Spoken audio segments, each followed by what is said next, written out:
త్వరలోనే కేంద్ర ప్రభుత్వంపై యుద్ధానికి కార్యాచరణ సిద్ధం చేస్తామని ముఖ్యమంత్రి రేవంత్ రెడ్డి స్పష్టం చేశారు.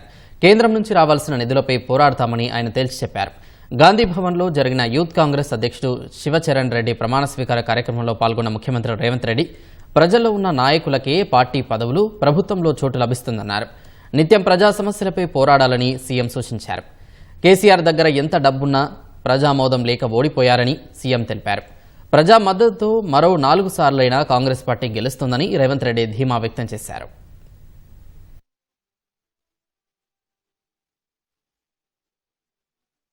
జిల్లా అధ్యక్షులు కావచ్చు, నియోజకవర్గ స్థాయి అధ్యక్షులు కావచ్చు, పార్లమెంట్ స్థాయి యూత్ కాంగ్రెస్ అధ్యక్షులు కావచ్చు, రాష్ట్ర స్థాయిలో వివిధ హోదాలలో ఉన్న యువమిత్రులకు నా సూచన ఒక్కటే: కష్టపడితే తప్పకుండా ఫలితం ఉంటుంది. కష్టపడ్డోని కాపాడుకునే బాధ్యత కాంగ్రెస్ పార్టీ తీసుకుంటుంది. అధ్యక్షుడు మహేష్ కుమార్ గౌడ్ గారు తీసుకుంటారు, ముఖ్యమంత్రిగా నేను తీసుకుంటా. కష్టపడకుండా నాయకుల చుట్టూతో తిరుగుతాం, నాయకులకు ఫ్లెక్సీలు కడతాం, కనపడుతున్నప్పుడు దండం పెడతాం, దండలేస్తామని ఎవరన్నా అనుకుంటే పదవులు మర్చిపోండి. మీరు దండం పెడితే నేను 2 సార్లు దండం పెడతా, కానీ పదవి మాత్రం ఇయ్యా. ఎవరైతే సమస్యల మీద పార్టీ పక్షాన వీధి పోరాటాలు చేస్తారో, ప్రజా సమస్యల మీద ప్రజల దగ్గరికి వెళ్లి అండగా నిలబడతారో వాళ్ళకే ఈ ప్రభుత్వంలో గుర్తింపు ఉంటుంది. నాయకుడు నాకు తెలుసు కాబట్టి నాకు పదవి వస్తుంది, లేదంటే ఢిల్లీలో నాకెవరో ఉన్నారు, ఢిల్లీ కోటాలో ఇక్కడ ఏదో వస్తుంది అని ఎవరన్నా అనుకుంటే అది భ్రమనే అని చెప్పి నేను ఈ సందర్భంగా స్పష్టంగా నేను చెప్పదలుచుకున్నా. ఢిల్లీ నుంచి కాదు, గల్లీ నుంచి రావాలి పైకి. ఢిల్లీ నుంచి పైనుంచి కిందకు వచ్చే పదవులు వచ్చే కాలం పోయింది. గల్లీలో పేదల మధ్య ఉండి పేదల సమస్యల మీద కొట్లాడిన వాళ్ళకి తప్పకుండా అవకాశం ఉంటుంది. ఖానాపూర్లో మనం ఒకరికి ఎమ్మెల్యే టికెట్ ఇచ్చిన వెడమ బుజ్జు అని, ఇందిరమ్మ ఇంట్లో ఉండే ఒక యువకుడికి ఈ రోజు ఎమ్మెల్యే టికెట్ ఇస్తే ప్రజలు గెలిపించారు. పైసలు చూసి గెలిపియాలి, ప్రజా బలాన్ని చూసి ఎమ్మెల్యే గెలిపించారు. తుంగతుర్తిలో మందుల శామెల్ కావచ్చు, లేకపోతే షాద్నగర్లో ఈర్లపల్లి శంకర్ కావచ్చు, ఇట్లా చాలా మంది ఇప్పుడున్న ఎమ్మెల్యేలు ఈ ఎన్నికల్లో కేవలం డబ్బులతోనే ఎన్నికల్లో గెలిచినామని ఎవరన్నా చెప్పినా, ఎవరన్నా అనుకున్నా తప్పే. డబ్బులతోనే గెలిచేటట్టు ఉంటే చంద్రశేఖరరావు 100 సీట్లు గెలిచేటోడు. లారీల కొద్ది పైసలు ఉన్నాయి ఆయన దగ్గరనే కాదు, ఆయన కొడుకు దగ్గర, ఆయన బిడ్డ దగ్గర, ఆయన అల్లుని దగ్గర, ఆయన సటకు దగ్గర, అల్మారీల బీరువాలలో కాదు లారీల నిండా రూపాయలు ఉన్నాయి. మరి వాళ్ళు సీట్లు ఎందుకు గెలవలేదు? కామారెడ్డిలో చంద్రశేఖరరావుని బడకేసి కొట్టిరు ప్రజలు. కాబట్టి ఇవాళ సొమ్ములతో ఎన్నికల్లో గెలుస్తామనే విధానాన్ని మర్చిపోండి. ప్రజలల్లో శ్రమ ఉంటే, ప్రజలతో ఉంటే ఎన్నికల్లో గెలిచే అవకాశం ఉంటుంది. రేపు భవిష్యత్తులో కూడా కాంగ్రెస్ పార్టీలో టికెట్లు ప్రజలలో ఉండే ప్రజా సమస్యల మీద పోరాటం చేసే వాళ్ళకే మొదటి ప్రాధాన్యత ఉంటుంది అని చెప్పి నేను ఈ సందర్భంగా చెప్పదలుచుకున్నా.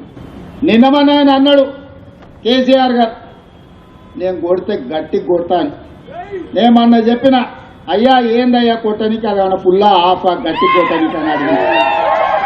చంద్రశేఖరరావు గారు ఈ వేదిక మీద నుంచి చెప్తున్నా, నీ గట్టి కొట్టాలంటే నీ కొడుకును వంగబెట్టి కొట్టు. ఎందుకంటే ఆయన తిరుగుళ్ళు చూడు, అటు చేసే వ్యవహారాలు చూడు. నీ బిడ్డను 2 చప్పరి, ఎందుకంటే లిక్కర్ దందాలో ఉండి ఈయన నిన్ను ఓడించిందే కదా, ఆడ కేజ్రీవాల్ కూడా మింగేసింది. నీ అల్లుడు భూదందాలు చప్పరి, నీ అల్లుని పట్టుకొని 4 గట్టిగా కొట్టు. వాళ్ళను కొడుకుని కొట్టు, అల్లుని కొట్టు, బిడ్డని కొట్టు, సడ్డకుని కొడుకుని కొట్టు, గట్టి కాదు కథ తీసుకొని కొట్టు. వీళ్ళు చేసిన దుర్మార్గాలు తెలంగాణ సమాజం చూసింది కాబట్టే నిన్ను గట్టిగా వంగబెట్టి కొట్టింది తెలంగాణ సమాజం అని చెప్పిన చంద్రశేఖరరావుకు ఆయనకు చెప్తున్నా. ఇక ఆయన ఊరిస్తున్నాడు, ఇక నేను వస్తున్నా బయటకి అని. అయ్యా నువ్వు బయటకు వచ్చినప్పుడు, నువ్వు కుర్చీలో ఉన్నప్పుడే మా యూత్ కాంగ్రెస్ కార్యకర్తలు నిన్ను బండకేసి కొట్టారు. మళ్ళీ వచ్చేదేముంది? నువ్వు ముఖ్యమంత్రి ఉన్నప్పుడు, నీ పార్టీ అధ్యక్షుడికి ఉన్నప్పుడే మా యువజన కాంగ్రెస్ పిల్లలు నిన్ను బండకేసి కొట్టి ఓడగొట్టి ఇంట్లో ఊసబెట్టారు. ఎవరు ఎన్ని చెప్పినా వాళ్ళు ఏదో వాట్సాప్ యూనివర్సిటీ మోడీ పెడితే సోషల్ మీడియా యూనివర్సిటీ వీడియో కూడా పెట్టిండి, అక్రమంగా సంపాదించింది, కొల్లగొట్టింది. వాటిని పెట్టి అబద్ధాలు ప్రచారం చేయాలనుకుంటారు. ఈ ప్రభుత్వం అమలు చేస్తున్న కార్యక్రమాలను పేద ప్రజలకు వివరిస్తే ఒక్కసారి కాదు, మళ్ళొక్కసారి కాదు, 4 సార్లు మన ప్రభుత్వం ఉంటుంది. ఈ వేదిక మీద ఉన్న వాళ్ళు చాలా మంది ఎమ్మెల్యేలు, మంత్రులు అయ్యే అవకాశం ఉంది. అందుకే మిత్రులారా, ఈరోజు బాధ్యత చేపట్టిన ప్రతి ఒక్క యువజన కాంగ్రెస్ మిత్రుడికి ఇక్కడికి వచ్చిన వాళ్ళందరికీ మనస్ఫూర్తిగా శుభాకాంక్షలు తెలియజేస్తున్నా. మీతో పాటు నేను సిద్ధం. అవసరం అనుకుంటే మోడీ మీద యుద్ధం ప్రకటిద్దాం. కేంద్రం నుంచి రావాల్సిన నిధులు, కేంద్రం నుంచి రావాల్సిన మంజూరీలు రాలేదు. మన మెట్రో రైలును ఎక్కడ పెట్టిండో, మన రీజనల్ రింగ్ రోడ్ ఎక్కడ పోయింది, ఇవాళ మూసీ రివర్ అభివృద్ధి కోసం ₹1 నిధులు ఇస్తలేడు.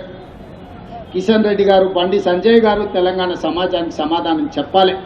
ఇవాళ మీరు మంత్రులై బుగ్గకారుల తిరుగుడు కాదు, తెలంగాణకి ఏం తెచ్చిండ్రో చెప్పులు. కేంద్రం నుంచి ప్రచారం చేయడానికి వస్తారంట. అమ్మో తెలంగాణకి ఏదో ఇచ్చిందని. ఏమి ఇచ్చిందో బీహార్కి ఇచ్చిండ్రు, గుజరాత్కి ఇచ్చిండ్రు, ఇతర రాష్ట్రాలకు ఇచ్చిండ్రు తప్ప తెలంగాణ పైసకు చెల్లి గవ్వ కూడా ఇవ్వాలి. ఇవాళ ₹1 కేంద్రానికి మనం పన్ను కడితే 42 పైసలు మనకు వస్తున్నాయి. బీహార్ ₹1 పన్ను కడితే ₹7 తీసుకుపోతున్నారు. ఉత్తరప్రదేశ్ ₹1 కడితే ₹3 తీసుకుపోతున్నారు. మరి తెలంగాణ ఏం పాపం చేసిందా? ₹1 కడితే 42 పైసలు ఇస్తున్నాం అంటే 58 పైసలు నువ్వే మా సొమ్ము దొబ్బుతున్నావు మోడీ గారు. అందుకే కిషన్ రెడ్డి, బండి సంజయ్ అనుకుంటున్నారు ఏ దానికైనా కొంత సమయం ఉండాలని సంవేదన పాటిస్తున్నాం. తొందరలోనే కార్యాచరణ ఉంటుంది. కేంద్ర ప్రభుత్వం రాష్ట్రానికి చేస్తున్న అన్యాయాన్ని, మెట్రో రైలు మేము కట్టుకుంటాం, మాకు అనుమతి ఇవ్వండి అంటే దేశంలోనే ఒకనాడు 2వ స్థానంలో ఉండి ఢిల్లీ తర్వాత హైదరాబాద్ ఇవాళ 10వ స్థానానికి వదిలిపోయింది. 10 నెలలు అయింది మన ప్రధానమంత్రి దగ్గర ఉండి మెట్రో రైలుకు అనుమతి ఇవ్వకుండా ఆపిపెట్టిండు. రీజనల్ రింగ్ రోడ్డు సగం ఇచ్చి సగం ఇవ్వకుండా దాచిపెట్టిండు. ఇవన్నీ సమస్యలు ఉన్నాయి.